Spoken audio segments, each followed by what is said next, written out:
উৎসবের আবহে চিন্তায় কিন্তু পুজো উদ্যোক্তারাও, কারণ বিভিন্ন বড় পুজো মণ্ডপগুলো জলের তলায়, জল জমে গেছে সেখানে। কিভাবে এই পরিস্থিতি সামাল দেবেন বুঝে পাচ্ছেন না।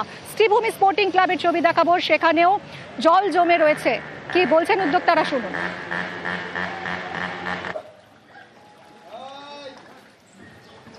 শ্রীভূমিতে আমি 7 বছর ডিউটি করছি, আজকে মানে এত জল আমি দেখিনি কখনো, এই প্রথম দেখছি এত জল। ঠিক আছে, জল যে কখন কমবে সেটা বলতে পারছি না। ক্লাবের ভিতরে জল এবারে ভর্তি। জল কতক্ষণে কমবে মনে হচ্ছে? জল আজকে কমার কোনো আশাই নেই, তো আরও বৃষ্টি হবে বলছে। মানুষ আসবে সন্ধ্যার সময়?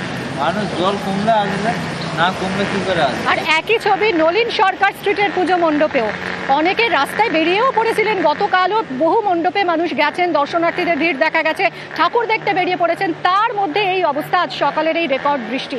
নলিন সরকার স্ট্রিটের ছবি দেখুন, সেখানেও মণ্ডপে জল জমেছে, চিন্তায় উদ্যোক্তারা।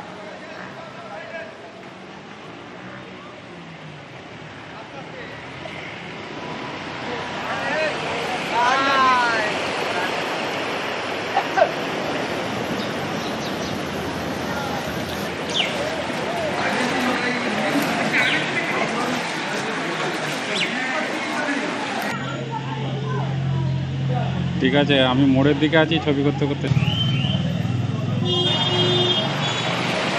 বারুইপুর ভাই ভাই সংঘ, বারুইপুর ভাই ভাই সংঘের পুজো উদ্যোক্তারাও কিন্তু চিন্তায়। আমরা ক্লাব কর্তৃপক্ষ খুবই চিন্তায় ছিলাম যখন রাতভর বৃষ্টি পড়ছিল। রাত 12টা থেকে 5টা পর্যন্ত এক নাগাড়ে বৃষ্টি হয়েছে। বৃষ্টি থামার পরে জল সরানোর চেষ্টা করছি। যে আমাদের কিছু পাশে পোল্ট্রি বলগুলো উড়ে গেছিলো, সেগুলো আমরা আবার সব ঠিকঠাক করার চেষ্টা করে যাচ্ছি। বৃষ্টি ভেজা মণ্ডপ নিয়ে